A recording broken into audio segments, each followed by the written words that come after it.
So, salamat po sa Panginoon sa kanyang biyaya sa pagkakataon muli po na makatayo dito po sa unahan upang mangaral ng kanyang mga salita.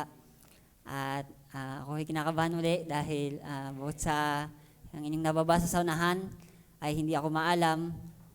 Kaya sama-sama tayo matuto ngayon sa Panginoon sa kanya pong kanyang mga salita. Kaya po, ako may nagpapasalamat sa biyaya sa pagkakataon po na makapagturo at salamat sa Panginoon at sa pastor na patuloy na nagtitiwala ng mga pagturo po ng mga ganitong bagay sa inyong harapan. So kaya po tayo ay dubako na. So ang panalangin ko po ay tayo ay matuto ng kanyang mga salita. Kaya po sana ito po makarating po sa bawat isa. Bagamat kadalasan ang pinapatungkol lang po nito ay kumbaga parang more on sa mga lalaki. Pero may mga makukuha din po tayong kumbaga ay mga aral na magagamit po natin sa ating mga personal na buhay. So inaanyayahan ko po kayong lahat na tumayo bilang pagbibigay galang po sa pagbasa ng salita ng Panginoon. So ang napa-assign po sa akin ay Genesis chapter 24 verses 12 hanggang 50. Actually ito po ay halos ay buong chapter yung talakayan, pero para po hindi naman ganun kahaba yung ating babasahin ay basahin na lang po muna natin yung verse 1 hanggang verse 4.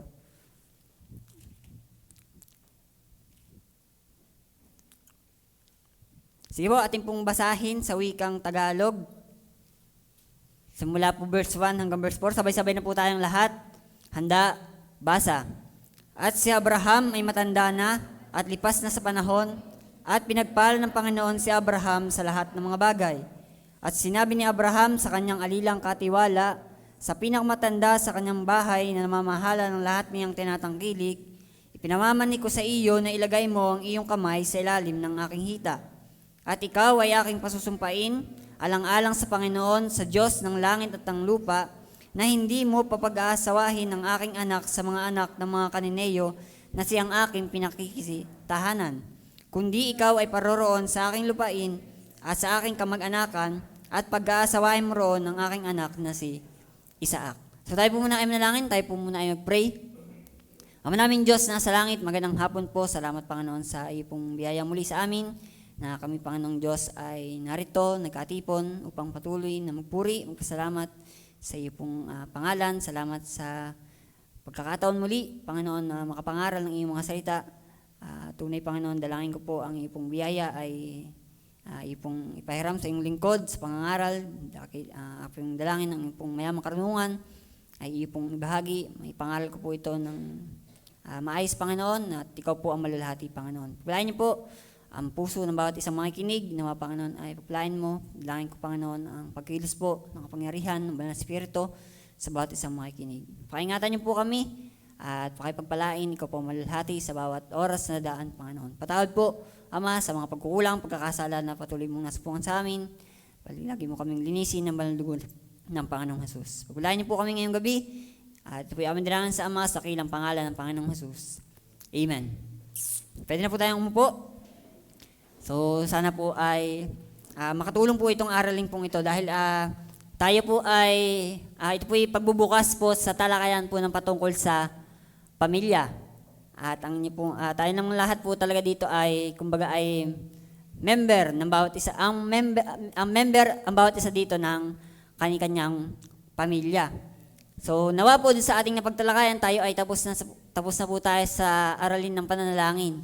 So nawa po talaga ay nakatulong po talaga lahat ng ating napakinggan na po na tayo ay talagang natutong mas lumapit pa sa Panginoon sa pamamagitan ng panalangin. Kaya po ngayon po, ito pong talakayang ito, so July to September yata, kung di ako nagkakamali, ay ang ating naman pong tatalakayin sa lahat ng ating pong magiging prayer meeting service ay tungkol po sa tinatawag nating family.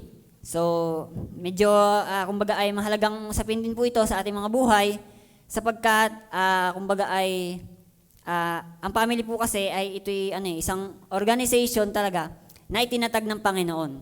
So yan po ang kauna-unahang institution na itinatag ng Panginoon doon pa lang po sa halaman ng Eden. So nung nilikha po ng Panginoon ang lahat ng mga bagay, doon po niya itinatag din ang institution ng family. At isang malaking problema po ng family ay yung ito po talaga yung unang sinisira ng kaaway. Tama po? Kasi ito po yung, kasi ang isang, kumbaga, di lahat naman po ay binubuo naman kasi ng bawat pamilya. So sa church, sa community, o sa government, at saka yan pong family. So ito po ang unang tinitira ng dyablo kasi alam niya na kapag ang isang pamilya ay nasira o kumbaga ang isang pamilya ay walang pagkakaisa, ibig sabihin, magbubunga din ito ng sirang iglesia. At kapag ang isang iglesia ay kumbaga ay sira, walang magandang patotoo, nakakasira din po ito sa community. Kaya po mahalagang aspeto po na ito ay ating mapag-aralan sapagkat kumbaga dapat pa lang sa ating pamilya pa lang dapat talaga tayo ay napagtitibay na ng Panginoon. Kasi kaya nating dalhin po yan sa ating mga iglesia kung sa ating pong mga pamilya pa lang ay ganito na ating ginagawa. Kaya po mahalaga na itong ating paksain na mga tatalakayin sa mga susunod pong araw ay sana'y makatulong talaga po sa atin na ma-build up yung ating family na talagang pamilyang naglilingkod sa Panginoon. Kasi yun po ang kalagahan. Kasi lahat naman po ng ginawa ng Panginoon ay may purpose. Kaya nga po, kumbaga lahat ating pinag-aaralan ay bakit may ganitong mga bagay? Para saan ba ito? So alam po natin na lahat naman ng bagay ay may dahilan ng Panginoon. So kaya niya tinatagang pamilya ay hindi lang para dumami, kundi talagang bumuo talaga ng mga tao o mga makataong naglilingkod sa Panginoon.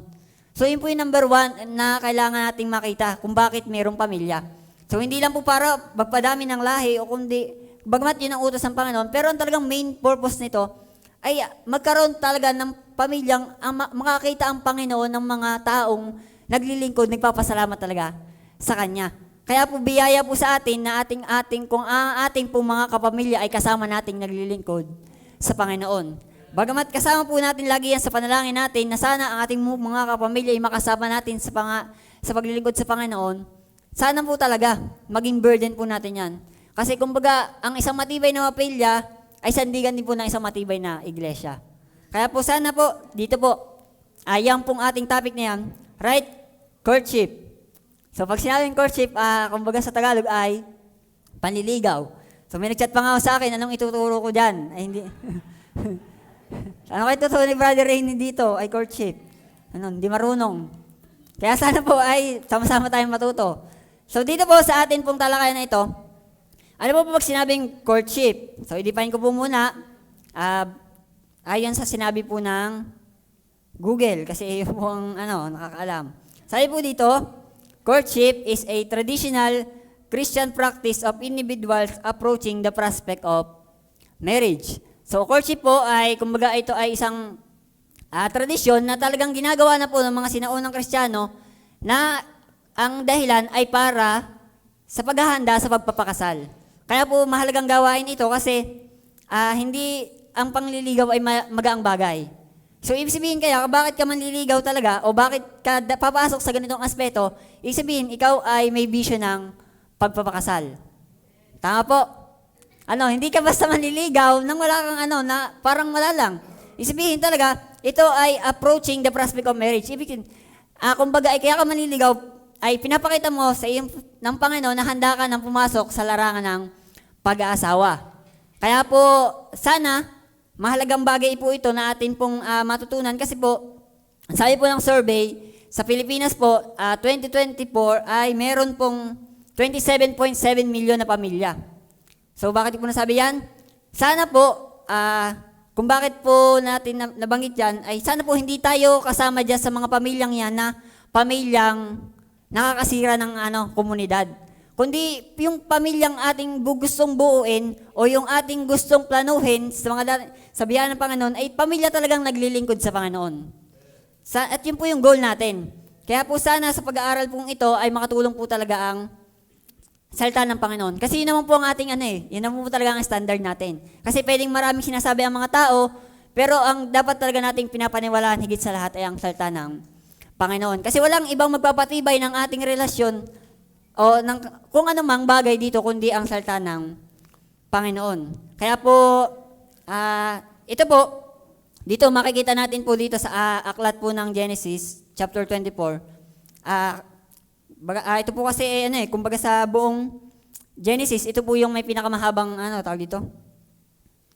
Pinakamahabang chapter kasi kung inyo po mapapansin halos 67 verses. Ibig sabihin parang doon pa lang makikita niya na talaga may binibigyan diin din dito ang Panginoon kung bakit niya gustong ituro ito sa atin. So kaya po dito sa atin pong topic, sana po ay makatulong po ito sa inyo.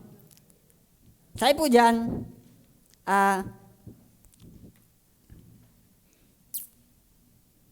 sige po, pasok na po tayo sa ating lesson. Sabi po diyan, right courtship. So ano po ba ang ating matutunan dito sa ano? Kasi ito pong kwento po ng Genesis 24 ay sa mga nakakaalam po, ito pong si Abraham ay sabi ng verse 1, si Abraham ay matanda na at lipas na sa panahon at pinagpala ng Panginoon si Abraham sa lahat ng mga bagay. So sa totoo naman po, ganito naman po talaga ang nangyayari. So kapag ang mga magulang ay tumatanda na, ay talagang parang napapaisip na sa mga anak nila na kailan ganitong mag-aasawa itong aking anak na ito. Kumbaga ay parang nagpaplano na kasi wala nang kumbaga pag namatay na kasi ang magulang, ay sinong kakasamahin ng anak kong ito?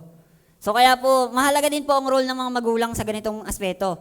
So kaya po itong topic na ito hindi lang para sa mga manliligaw, kundi sa lahat po sa atin. Kumbaga sabi po diyan, at si Abraham ay matanda na at lipas na sa panahon, at pinagpala ng Panginoon si Abraham sa lahat ng mga bagay. Ito pa naman po si Abraham ay mayaman, maraming ari-arian. So kaya kailangan talagang mayroong makatulong si Isaac sa pagmamanage ng mga yon.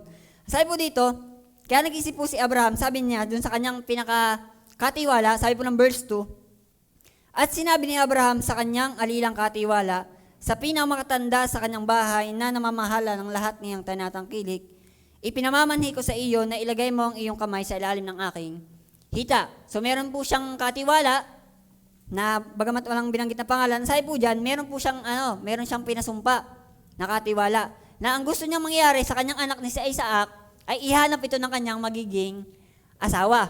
So ito, yun po kasi kumbaga sa atin, pag titingnan natin po sa view ng Bible, ang pangliligaw, ang kadalasang nagdi-decide talaga nung una ay ang mga magulang. Lalo nung Old Testament times po, bago po talaga makapangasawa ang mga anak, ibig sabihin may consent talaga muna ng magulang. Kaya po importante din po talaga na bahagi ang magulang sa ganitong aspeto. Hindi dapat po pinapabayaan ng anak na na gumawa ng hakbang nang wala ang consent ng magulang. Ang sabi po diyan, verse 3, at ikaw ay aking pasusumpain alang-alang sa Panginoon, sa Diyos ng langit at ng lupa, na hindi mo pag-aasawahin ng aking anak sa mga anak ng mga kanineno na siyang aking pinakikitahanan.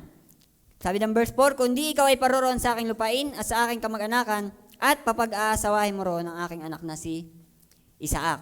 So ito po yung simula na si Abraham po ay inutusan yung kanyang katiwala na ihanap ng asawa si Isaac. Kaya dito po sa ating topic ito, right courtship, ano po yung ating makikita? Una po, number 1, ay right courtship begins with right persuasion to God. So pag sinabi mong persuasion, so kailangan ko po kasing mag-alliterate para kahit papaano ay may matandaan po kayo sa aking pagsasabi. Para kumbaga ang idea ay may matutunan po tayo. Sabi po dyan, persuasion, ang ibig sabihin po niyan ay belief o yung pananampalataya. So bakit ko nasabi yan? Kasi sabi dyan, right courtship begins with right persuasion to God. So ang tamang panliligaw ay nagsisimula muna sa tamang pagkakilala sa Panginoon. Ang sabi po kasi ng verse 1, si Abraham ay matanda na at lipas na sa Panginoon at pinagpala ng Panginoon si Abraham sa lahat ng mga bagay. At sinabi ni Abraham sa kanyang alilang katiwala, sa pinakamatanda sa kanyang bahay na namamahala lahat niyang tinatangkilik, ipinamamanhi ko sa iyo na ilagay mo ang iyong kamay sa alalam ng aking hita. At ikaw ay aking pasusumpain alang-alang sa Panginoon, sa Diyos ng langit at ng lupa, na hindi mo pag-aasawahin ng aking anak sa mga anak na kanineo, na siyang aking pinakikitahanan. Ano po yung ating makikita dyan? Bakit right persuasion to God? Bakit kailangan tama muna ang pagkakilala mo sa Panginoon? So bago ka pumasok sa pangliligaw, ang sabi po dyan, ay meron ka dapat tamang pananampalataya sa Panginoon. So ibig sabihin po nan, tama ang pagkakilala mo sa Panginoon. Kasi ang sabi po dyan, huwag mong pag-aasawahin ng aking anak sa mga anak ng mga kanineo na aking pinakikitahanan. tahanan. So, isibihin po dito, alam po kasi ni Abraham na ang Panginoon ay Panginoon na seloso. O kumbaga, ang Panginoon ay hindi nakikiayon sa mga kumbaga ay hindi tama. Kasi ang mga Kanineyo po kasi dito na tinutukoy, sila po daw ay mga mananambalang Diyos-Diyosan. So, kaya, ibig sabihin po dito, kilala ni Abraham na siya ay hindi kaayon ng mga anak ng mga Kanineyo. Ang sabi po dyan, kaya po, ganun na lang ang kanyang pagpapamanhik dito sa kanyang katiwala na huwag mong pag-aasawahin itong si Isaac. Kasi alam niyang ang mga anak ng mga Kanineyo ay mga mananamba ng Diyos-Diyosan. Ay ang mananamba ng Diyos-Diyosan po hindi kaayon ng Diyos. Ngayon, kilala po ni Abraham ang Panginoon. So, isipin, dapat ngayon, ang ating pong makita dito, right courtship begin with right persuasion to God. Bago ko pumasok talaga sa panliligaw, alam mo dapat ang Panginoon. Kilala mo dapat muna ang Panginoon. Kasi itong si Abraham, bago niya inutusan ang kanyang anak, alam niyang na kung itong si Isaac ay pababayaan niya mag-asawa, kung manliligaw, dapat alam niya hindi kaayon ng Panginoon, ang mga Kanineyo. Kaya nga po, mahalaga po ang role ng mga magulang. Inyo pong tatandaan, kaya hindi po dapat talaga ang magulang ang number one na, kumbaga, dito, parang nagtutulak pa, na ang hanapin ng mga anak, ng kanilang mga anak ay yung mga wala talaga sa Panginoon. Ibig sabihin po dapat ang mga magulang ang katulong ng kanilang mga anak sa paghahanap ng tamang tao na talagang naglilingkod sa Panginoon. So kaya po, biyaya po na dapat maging katulad po tayo dito ni Abraham. Ang sabi po dyan, pinamamani ko sa iyo na huwag mong pag-aasawahin ang aking anak ng mga Kanineyo na siyang aking pinakikitahanan. Kaya, ibig sabihin po dyan, tama yung pananampalataya. Kasi hindi po lahat may tamang pagkakilala sa Panginoon. Kaya ito niyo po, ang sabi ng 2 Thessalonians 3 verse 2.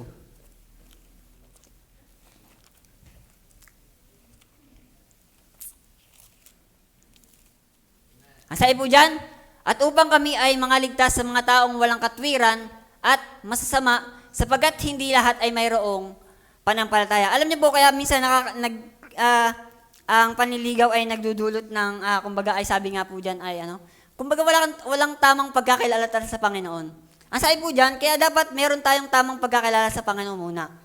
Kasi sabi po dyan talata, at upang kami ay mga ligtas sa mga taong walang katwiran at masasama, sapagat hindi lahat ay mayroong pananampalataya. Bagamat ang tinutukoy po dyan ay ang idea talaga yung faith, pero ang gusto pong i-point sa atin na ikaw ay magiging tama ang tunguhin ng iyong buhay kung tama muna talaga ang pagkakilala mo sa Panginoon.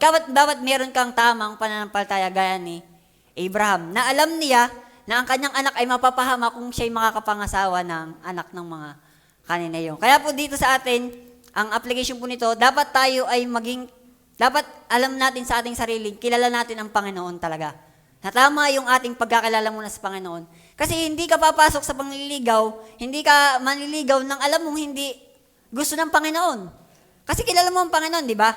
Kasi bakit naman talaga ang tao ay naliligaw? Kasi hindi nila talaga kilala ang Panginoon. Kaya kung tayo talaga alam natin, nagsasabi tayong mga anak ng Panginoon, anak ng Diyos, nakakakilalang tunay sa Kanya, at tayo pa yung number one pasaway na ang goal sa ating mga buhay wala sa kalooban ng Panginoon, ay talagang mapupunta tayo sa mga taong walang katwiran at masasama.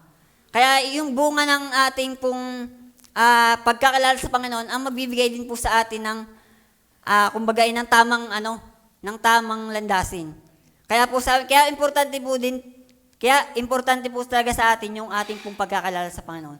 Na atin muna pong i-goal sa ating mga bugay na makilala muna natin talaga ng tunay ang Panginoon. Nakakarating po ba? Kilalanin muna natin sa atin ang Panginoon. Dapat nga, kumbaga sabi nga, pagka ikaw ay papasok sa panliligaw, handa ka na. Ibig sabihin, ay, kumbaga ay, alam mong, ikaw ay, kumbaga ay kilala mo na talaga ang Panginoon. Sorry po, kinabahan lang. Dapat kilala mo na ang Panginoon. Ang sabi po ng, sige po, balikan po natin ulit yung ating, yung sa Genesis. Kaya po mahalaga ito sabi po kasi dyan, At ikaw ay, verse 3, at ikaw ay aking pasusumpain alang-alang sa Panginoon, sa Diyos ng langit at lupa, na hindi mo pag-aasawain ang aking anak sa mga anak ng mga Kananeo na siyang aking pinakikitahanan, kundi ikaw ay paroroon sa aking lupain at sa aking kamag-anakan at pag-aasawain mo ron ang aking anak na si Isaac. Bagamat doon po sa pagdating po ng verse 5 ay merong dumating, sabi po dito, at sinabi sa kanyang lingkod, sakaling hindi ibigin ng babae na sumama sa akin sa lupaing ito, dapat ko bang ibalik ang anak mo sa lupaing pinanggalingan mo? So, merong time din po na nagdalawang isip pa yung katiwala na paano pag hindi daw sumama. Pero alam po ng alam ni Abraham na ang Diyos ay nangako sa kanya. Kilala niya ang Panginoon. Na alam niya na ang kanyang lahi ay pagpapalain ng Panginoon. Kaya hindi ibig sabihin na kaya ganun na lamang katibay ang tiwala ni Abraham sa Panginoon kasi alam niyang nung pinangakuan siya ng Panginoon, alam niyang siya'y pagpapalain. Kaya po yung pagkakilala talaga ni Abraham sa Panginoon, kumbaga maging at katulungan din po ito sa atin na dapat kilala natin talagang tunay ang Panginoon. Tama? Amen po ba? Nakakarating po? So, yun lang po yung gusto nating i-point po dyan. Na kailangan po, mayroon muna, para maging tama yung ating pangliligaw, dapat tama muna yung ating pagkakilala sa Panginoon. Kasi lahat ng maling pagkakilala sa Panginoon, iba na, mali na ang lahat ng pwedeng maging dulo po niyan. Maring sa simula, ay parang sa tingin natin tama, ang sabi nga po ng lagi ng talata ng salita ng Panginoon, mayroong daan na tila matuwid sa paningin ng tao, pero ang dulo ay kapamakan. Kaya po pag tama ang pagkakilala sa Panginoon, tama ang ating lahat na gagawin sa ating mga buhay. Kaya po ang sabi ng Proverbs 3 verse 5 to 6, tumiwala ka sa Panginoon ng iyong buong puso at huwag kang manalig sa iyong sariling kaunawaan. So ang Panginoon pa rin ang ating pagtiwalaan. Dapat meron tayong pagkakilala pananampalataya sa Panginoon.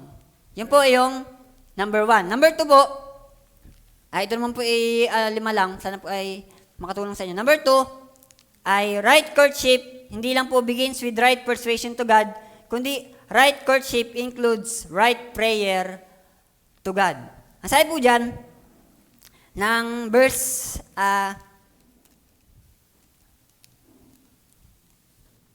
12. Verse 12 to 14. Ang sabi po dyan, at sinabi, O Panginoon, Diyos ng aking Panginoong si Abraham, ipinamamani ko sa iyong pagkalooban mo ako ng mabuting kapalaran ngayon, at ikaw ay magmamagandang loob sa aking Panginoon kay Abraham. So number 2 po, hindi lang right courtship begins with right persuasion to God, kundi right courtship includes right prayer to God.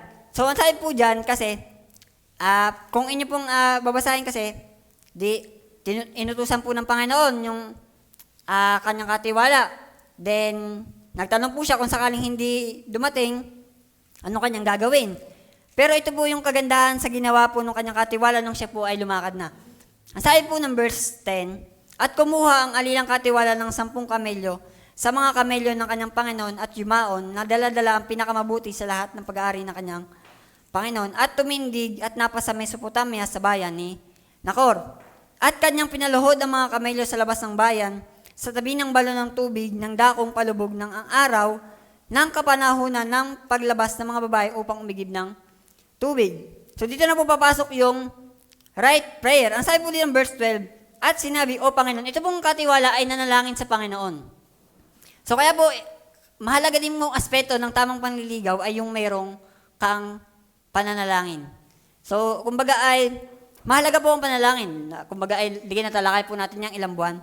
Pero alam niyo po, sa bawat ating ginagawa, sa bawat ating gustong gawin, dapat laging pong merong kaakibat na pananalangin. Kasi ito pong katiwala po itong ni Abraham, ito na pinapag-utusan lang eh. Kumbaga parang wala naman siyang alam dun sa gagawin.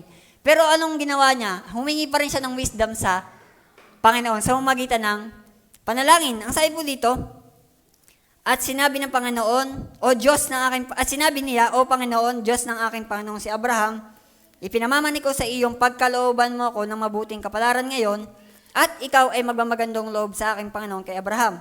Narito, ako'y nakatayo sa tabi ng bukal ng tubig, at ang mga anak na babae ng mga tao sa bayan ay nagsilabas upang umigib ng tubig. Kasi ang utos naman po sa kanya ay humanap ng asawa.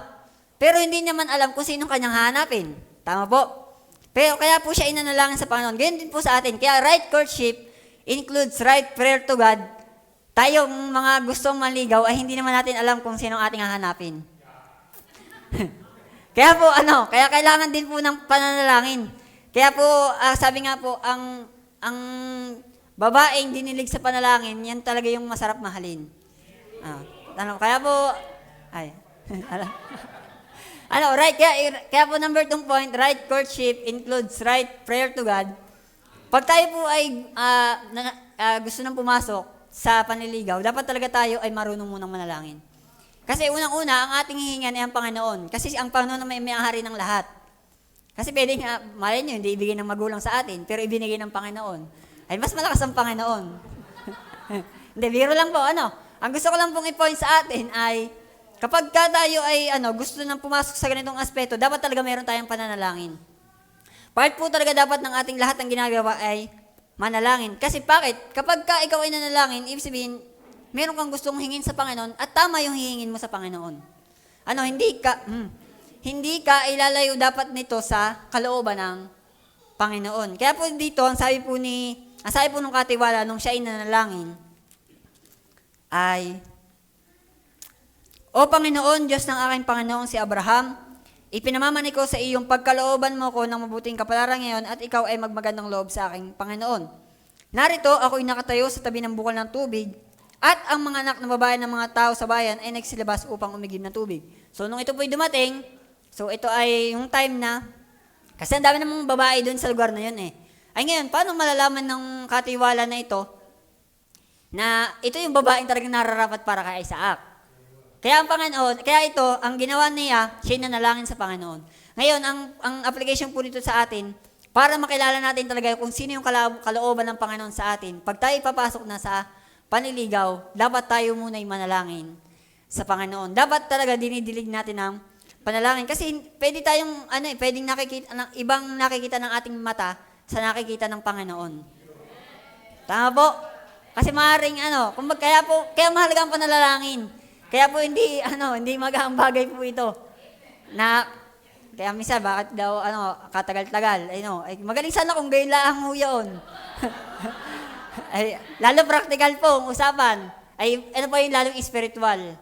Ang dami natin kailangang i-prepare. Kaya po, kailangan talaga nating manalangin. So, hindi lang po ito para sa akin, kundi para sa lahat po ng nangangarap na magkaroon ng pamilya. Kaya po ito, sabi dito, nung ating pong text, ang sabi po dyan, narito, ako'y nakatayo sa tabi ng bukal ng tubig, at ang mga anak na babae ng mga tao sa bayan ay nagsilabas upang umigib ng tubig. Sabi po ng verse 14, ito yung panalangin ng katiwala. At mangyari nga na ang dalagang aking pagsabihan, ibaba mo, isinasama ko sa iyo ang iyong banga upang ako'y uminom, at siya ay magsabi, uminom ka at painumin ko, pati ng iyong mga kamelyo, maging siyang iyong itinalaga sa iyong lingkod na si Isaac. So parang humingi siya ng sign. Ang idea naman po ay, sa dami ng dadaang babae dito, kung sino yung magpapainom sa akin at sa aking mga kamelyo, so yun po yung, kumbaga ay itinalaga ng Panginoon para kay Isaac. So kaya po, sa panliligaw po, kailangan nating humingi ng sign. Hindi, joke lang. Kumbaga ang idea, dapat talaga tayo ay manalangin na tayo i-lead talaga ng Panginoon sa tamang karelasyon na dapat para sa atin. At yan naman po habang tayo nanalangin, yan ay ipinapakitang malinaw ng Panginoon. Kasi maaari sa una malabo, pero yun ay unti-unti natin makikita. Kaya itong kwentong ito ay kumbaga ay maganda yung talagang tinuturo sa atin. Kasi kailangan mo talagang manalangin sa Panginoon para malaman mo yung tama para sa iyo. Kaya magiging tama yung magiging tama yung right courtship kapag meron ka munang tamang panalangin. So isipin, dapat tama muna ang iyong hinihingi sa Panginoon. Kasi maaaring hindi yan ibigay ng Panginoon kasi nga hindi naman yung kalooban ng Panginoon. Kaya dapat tama po ang hinihingi natin sa Panginoon. Kasi ang utos talaga kasi ng Panginoon, pagdating ng New Testament, 2 Corinthians chapter 6 verse 14 to 17. Kasi bakit kailangan ng tamang pananalangin? Kasi maring kasi hindi man lahat pwede nating hindi natin lahat pwedeng hingin, tama? Kaya po ang sabi ng 2 Corinthians chapter 6 verse 14 to 17, huwag kayong makipumatok sa kabila ng di manam nagsisisampalataya. Sapagkat anong pakikisama mayroon ng katuwiran at kalikuan o anong pakikisama mayroon ng kaliwanagan sa kadiliman. Kaya mahalaga po ang pananalangin. Kasi dapat talagang tama muna ang iyong hingin sa Panginoon. Hindi lahat pwede mong hingin. Kasi ang mayroon din pong utos sa atin na huwag tayong makipumatok sa kabilan sa mga hindi nagsisisampalataya. Gaya po ng ating nakita kanina, kaya ayaw po ni Abraham na pag-asawahin ng kanyang anak ng mga kaninayo kasi alam niyang hindi yun mananampalataya. Ngayon din po, ang utos po sa atin, tayong mga nakakilala, tayong mga Kristiyano, anak na ng Panginoon, dapat tayo din ay hindi marunong makipumatok sa mga hindi nananampalataya. Kasi wala po talagang pagkakaisa po dyan. Sabi nga laging ini-example natin sa atin ng ating pastor, yun yung pong parehas ng mananampalataya ay meron pang hindi pinagkakasunduan, ay how much more yun talagang magkalayo ng pinapaniwalaan. Kaya po mahalagang talagang ipanalangin natin yan sa Panginoon. So, kumbaga, tinuturuan talaga tayo ng Panginoon na pag ganitong aspeto, dapat hindi mawawala ang pananalangin. Kaya po sabi ng 1 Thessalonians 5:17, pray without ceasing. Hindi lang po yun maraming pagkakataon po sa ating buhay na marami tayong pinapanalangin. Pero sa lahat talaga dapat ng aspeto, maging itong ating pong topic na ito, itong panliligaw na ito, dapat po may kasama tong pananalangin. Tama po ba? Nakarating po? Kaya po, para maging tama yon, kailangan mo ng tamang pananalangin. At alam mong tama yon kapag tama ang hinihingi mo sa Panginoon. Kaya po yan, yan po ang palala sa atin, huwag tayo makipamatok sa kabila ng mga sampalataya. Kasi pwede tayong mabulag ng mga pwedeng makasira sa atin. Na pwede tayong humingi, kaya kailangan po yung panalangin kasi pwede tayong madaya ng ating mga mata. Ano po ang sabi ng Proverbs 31 verse 30? Ang sabi po ng Proverbs 31:30,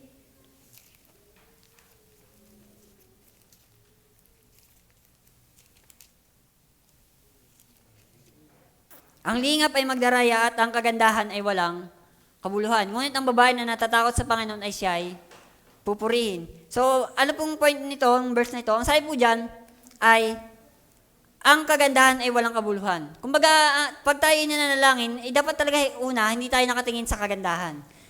Kumbaga, ang idea naman po niyan, plus points na pag talagang maganda.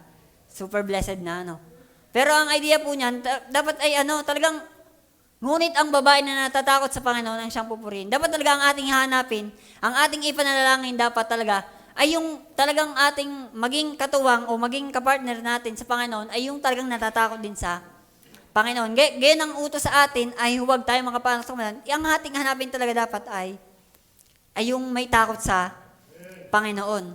Kasi yun naman nga po ang purpose ng huwag na tayong dumagdag dun sa mga gumagawa ng pamilya na pasaway sa Panginoon. Kasi tayo nang may tamang aral, tayo nang nakakilala ng salita ng Panginoon, ay pag tayo pa ang nakitaan ng mga tagalabas na gano'n din ang ugali, paano pa sila maniniwala sa atin? Tama po ba? Kaya po mahalagang aspeto po ito, na kailangan natin talagang gampanan sa ating mga buhay. Na tayo ay, kasi ang sabi po din ng 1 Peter 1 verse 24, lahat ng mga bagay ay lilipas. Kaya kung yan lang po ang ating hahanapin sa ating gustong makatuwang, tatandaan po natin lahat ay lilipas. Pero sabi nga dyan, ang lahat ay gaya ng damo, ang lahat ay nalalanta. So lahat po ng tao ay darating sa kanyang pinaka-worst din na magiging itsura.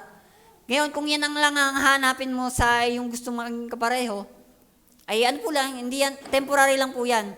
Kaya po mahalaga na yung right courtship, merong kasamang right prayer. Dapat muna tayong manalangin sa Panginoon.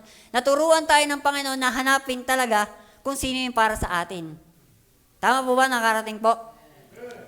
Right prayer to God. Kaya yan po ang ating pong makikita dyan. So, balik po tayo doon sa Genesis 24. Kasi yung pong halos lahat naman po ng halos dito ko lang po kinuha. So, ano po yung right courtship? Ano yung ating matututunan po dito mula sa chapter na ito. Sabi po dyan, right courtship begins with right persuasion to God. So dapat meron po tayong tamang pagkakilala muna sa Panginoon. Pangalawa, ang tamang pangliligaw dapat po sinasamahan ng tamang pananalangin. So mayroong right prayer. And then pangatlo po ay yung right courtship will lead you to right partner to God. Bagamat ito kumbaga napasadahan na po natin kanina. Pero ang sabi po dyan kasi, pag ating itutuloy yung yung pong kwento, ang sabi po dyan, nung nakapanalangin na po yung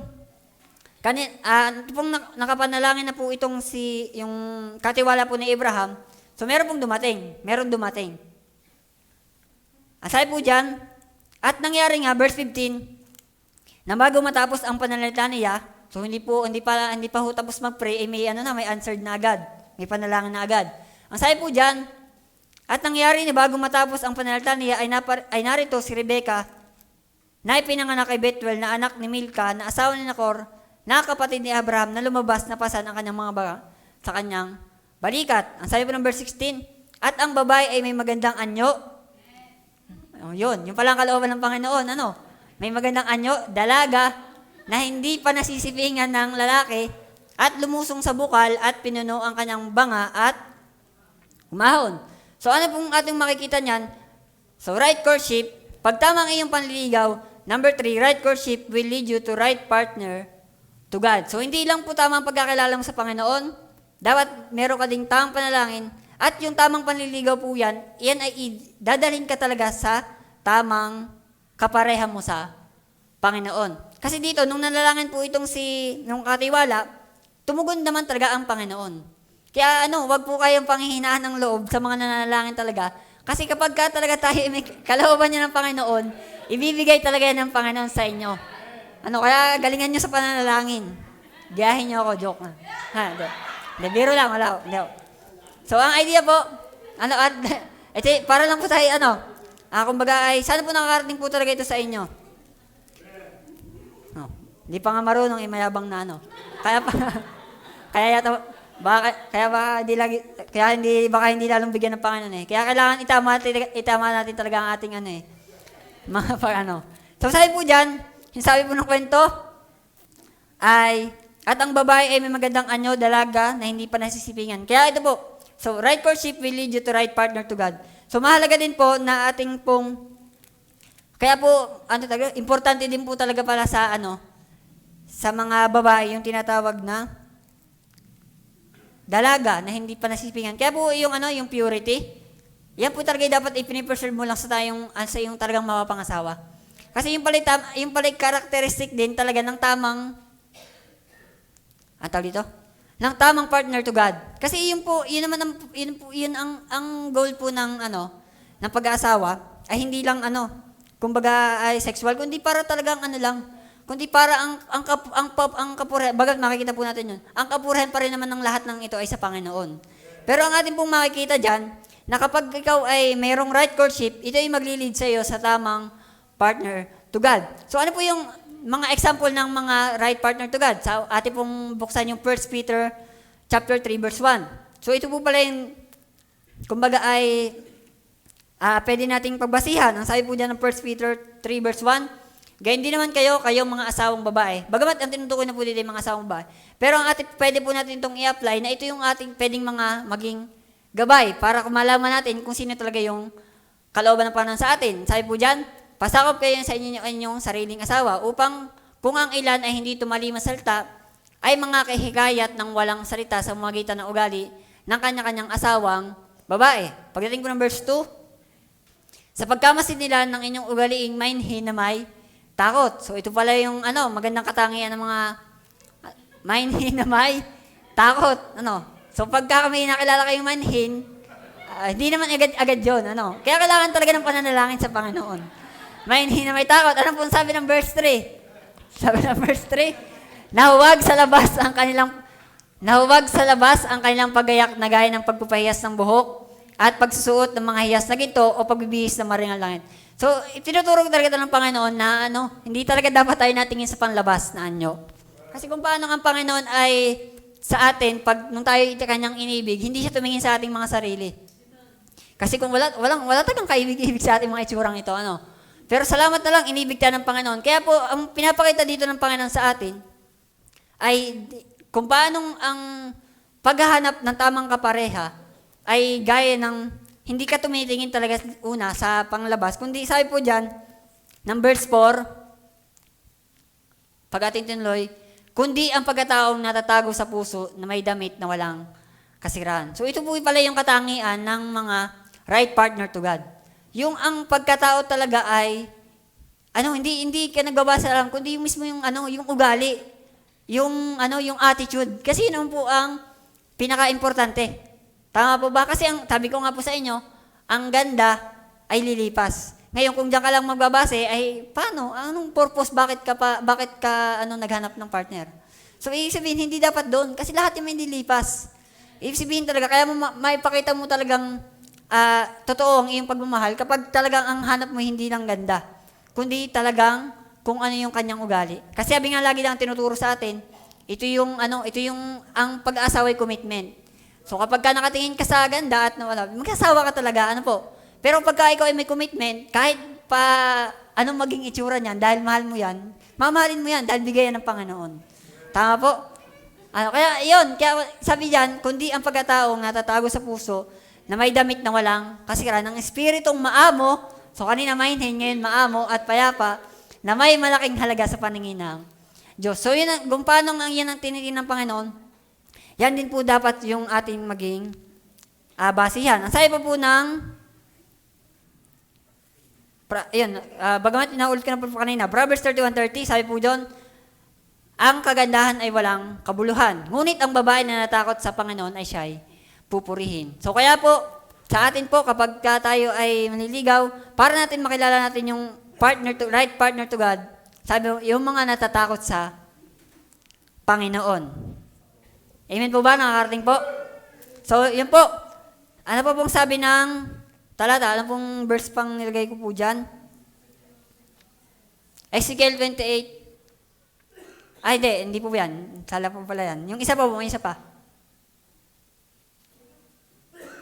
Ang sabi po doon sa parang ang idea po noon ay, yan po pala. Sige po, 1 Peter 1:24, ang lahat ay gaya ng damo at ang lahat ng kanyang karangalan ay gaya ng bulaklak ng damo.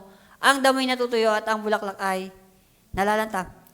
Yun. Ang sabi po kasi pala dyan, yun nga po, gaya ng naul ko, ay yung kagandahan ay lumilipas. Kaya dapat po talaga, kung paano ang Panginoon ay tumitingin sa atin, hindi sa panlabas na anyo, kundi sa loob. Kaya po dyan, makikita natin, una, right courtship begins with right persuasion to God.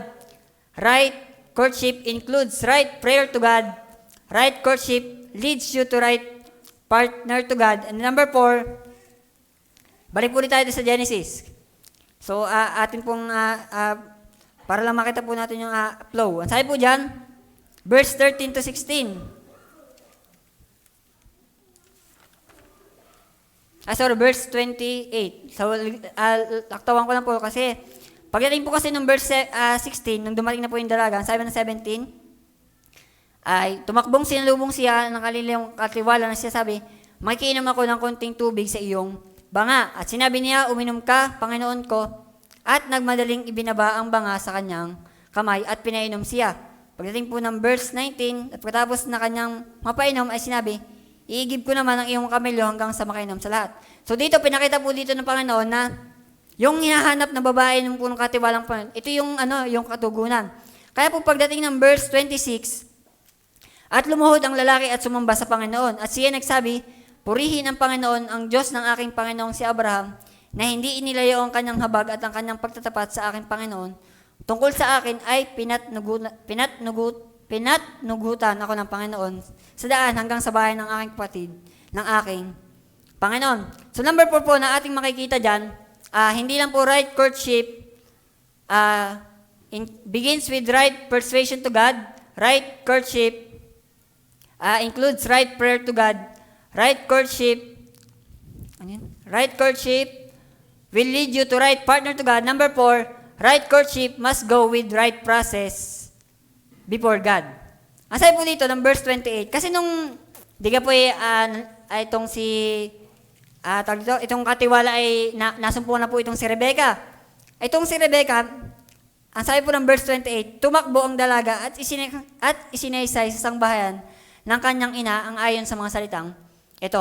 So ito na po yung ang right courtship must go with right process. So ang pagliligaw po talaga ay meron din pong tinatawag na proseso. So hindi lang po yan basta pumapasok sa panliligaw. Ang sabi po dito, pag atin pong binasa itong 28 pababa, ang sabi po diyan, at meron si Rebecca na isang kapatid na nagngangalang Laban, at tinakbo ni Laban ang lalaki sa labas sa bukal.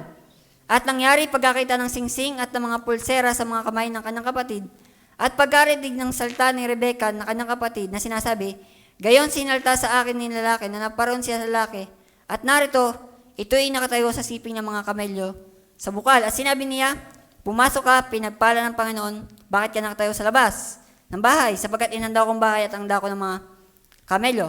So ating makikita po dyan, yung sabing right courtship must go with right process. So ang pinakita po dito, merong ginawa itong alilang katiwala po ni Abraham. So siya po yung nagpaalam doon po sa kapatid ni Rebecca. Sabi po dyan, hanggang sa dumating po sa verse, ayun kay Betuel, verse 50, nang magkagayon, sumagot si Laban at si Betuel at sinabi, sa Panginoon magmumula ito. Kami ay hindi makapagsabi sa iyo ng masama o ng mabuti. Ang idea po nitong right courtship must go with right process. So hindi lang, nung siya po nung nalaman na po nung katiwala ni Abraham kung sino talaga yung itinalaga ng Panginoon, so meron na po siyang ginawang hakbang.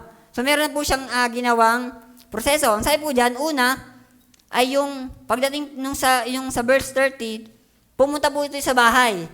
So, yun po palang pangliligaw talaga, dapat pumupunta sa bahay.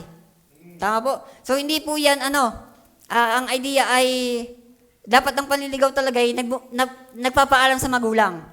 So, yun po yung parang gustong ituro dito sa atin na, kapag tayo nanliligaw, kapag tayo ay merong gustong ligawan, sabi po dyan, una, pumunta mo sa bahay. So, kasi nung nakita po ito nung katiwala, hindi naman siya umuwi binalita kay Abraham. Ang ginawa niya muna, bago siya bumalik kay Abraham, pinuntahan niya muna sa bahay. Tama po? Nakakasunod po. Kasi ito po, kaya po yung right courtship, meron po yung right process. Meron po yung meron din po yung lahat po ng idinisenyo ng Panginoon ay may proseso. Hindi po yan, kumbaga ay basta ka lang papasok. Sabi po dyan, kaya po, right courtship must go with right process. Ang unang makikita natin dyan, paalam po sa bahay. At sabi po nga dito, verse 33, at siya'y hinainan nila ng pagkain, datapot kanyang sinabi, hindi ako kakain hanggang hindi ko nasasabi ang aking sadya. So isipin, meron talagang pagpapaalam na nangyari. So merong, ang ginawa po dito nung katiwala, nagpaalam talaga siya kay Laban. Ang sabi po, at sinabi ni Laban, magsalita ka. At kanyang sinabi, alilang katiwala ko. So, nagpakilala po. So, may process. Dumating sa bahay at nagpakilala. Sabi po dito, at pinagpalang mainam ng Panginoon ang aking Panginoon, at siya'y naging dakila, at siya'y binigyan ng kanyang kawan at bakahan, at ng pilak, at ng ginto, at ng mga aliping lalaki at babae, at ng mga kamelyo, at ng mga asno. So, sabi po, pagdating ng verse 37, at pinanunumpa ako ng aking Panginoon na sinasabi, huwag mong pag-aasawahan ang aking anak sa mga anak na babae ng mga Kananeyo, na siya ang aking lupa, ang aking tinatahanan, kundi paroroon ka sa bahay ng aking mga kamag-anakan at pag-aasawahin mo ron ng aking anak. So doon po, makikita po natin dyan sa flow ng verses na ito pong katiwala ni Abraham, nung siya po ay inutusan ito, so meron po siyang ginawang akbang. So kaya po ang panliligaw talaga ay meron din pong process. So doon, yung bagamat, kumbaga, sa atin, parang, tawag dito, mahalaga pa rin i-consider talaga ang mga magulang. Tama po?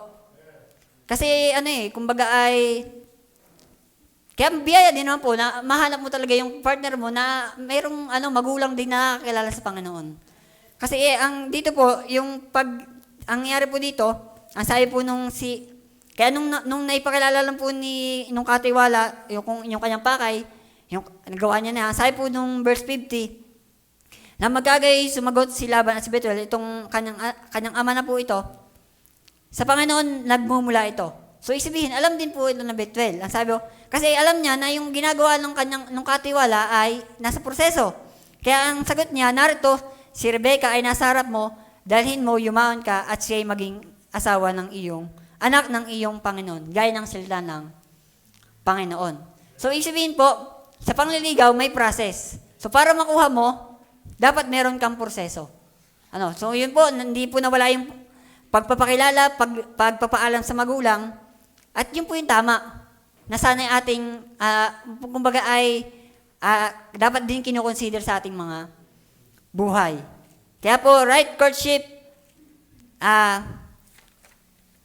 begin with right persuasion to God. Right courtship includes right prayer to God. Right courtship will lead you to right partner to God. Right courtship must go with right process before God. And number 5, ito po yung panghuli. Right courtship will result to right praise to God. So ito po yung yung aking nabanggit po kanina na ang layunin po talaga ng panliligaw o ng pagpasok sa pagpapamilya talaga ay hindi lang bagamat ang utos talaga sa atin ng Panginoon, go and multiply, pero hindi lang po doon natatapos. Ang sabi po ng Panginoon, sa lahat ng mga bagay, ang dapat ang papurihan pa rin ay ang Panginoon. Kasi nung nakita po nung katiwala ng tinugon ng Panginoon, yung kanyang panalangin at nakilala niya si Abraham, ang sabi po nung verse 26, lumuhod ang lalaki at sumamba sa Panginoon. At siya nagsabi, purihin ng Panginoon ang Diyos ng aking Panginoong si Abraham, na hindi inilayo ang kanyang habag sa kanyang pagtatapat. So ito po, ang gusto ko lang pong i-point dito sa atin ay, kapag tama ang iyong panliligaw, ibig sabihin dapat nagresulta ito ng tamang pagpupuri sa Panginoon. Ibig sabihin talaga, dapat ang iyong relasyon talaga ay blessing. Dapat ay, ikaw ay pagpapala at kumbaga ikaw ay pinagpala ng Panginoon na dapat pagpapala ito sa lahat. Kaya po mahalaga na ang ibig sabihin, hindi ang napupurihan ay ikaw, hindi kung sino man, kundi ang Panginoon pa rin.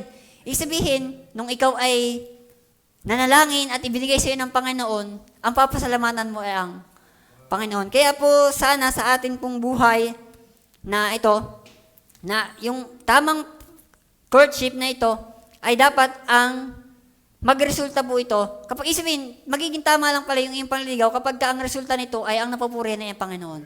Kumbaga pagka ang inyong relasyon ay ang una, ay ang nalululahati ay ang Panginoon. Kaya po sabi ng 1 Corinthians 10 verse 31, kung ikaw man ay kumakain o umiinom, ano man ang inyong ginagawa, gawin ninyong lahat sa ikalulahati ng Diyos.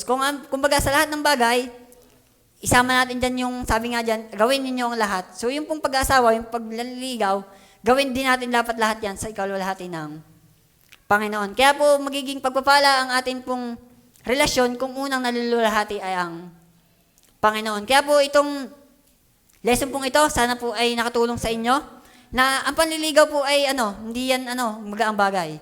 Sabi ko nga po sa inyo, may process nga, nakita po natin may process at dapat nagre-resulta sa maganda. Na ito ay, kumbaga sa halip na ikaw ay hindi tularan, dapat ikaw yung maging example sa lahat. Na kaya ka papasok dito, handa ka, at ikaw ay nagiging pagpapala po sa lahat. Kaya po sana ngayong gabi ay ito pong buhay ay sana nakatulong po sa atin. Ito po yung kumbaga introduction lang po itong topic na ito. So, imagine 3 buwan. Sana yung lahat ng ating mapapakinggan talaga ay sana ay makatulong po lahat sa atin. Kaya po ipanalangin natin po ang ating mga sarili. Hindi po magaang bagay ito. At sana po ang hamon na po sa atin kapag tayo ay sa lahat ng ating gustong gawin sa buhay. Kung hindi tayo tinawag sa pag-aasawa, ang mapupurihan ay ang Panginoon. Kung tayo ay tinatawag sa pag-aasawa, ang mapupurihan pa rin ay ang Panginoon. Dapat maging blessing tayo sa lahat. Kasi sabi nga, ang pangit naman kung kayo lang dalawa ang nag-i-enjoy. Kasi dalawa ka nag-i-enjoy, pero lahat naman ng tao ay iba ang tingin sa inyo. Ay hindi kayo magandang example. Kaya po, ito sana, katulad nito, naging pagpapala po yung relasyon nilang dalawa. Kaya po, yung maging po sa atin, maging aral po sana malawa sa atin, na sa lahat ng bagay, dapat tayo ang napupupurihan ay ang Panginoon. Nawa po, napagpala tayo po ng mensahe po ng Panginoon ngayong gabi. Tayo po ay mag-pray, tayo manalangin.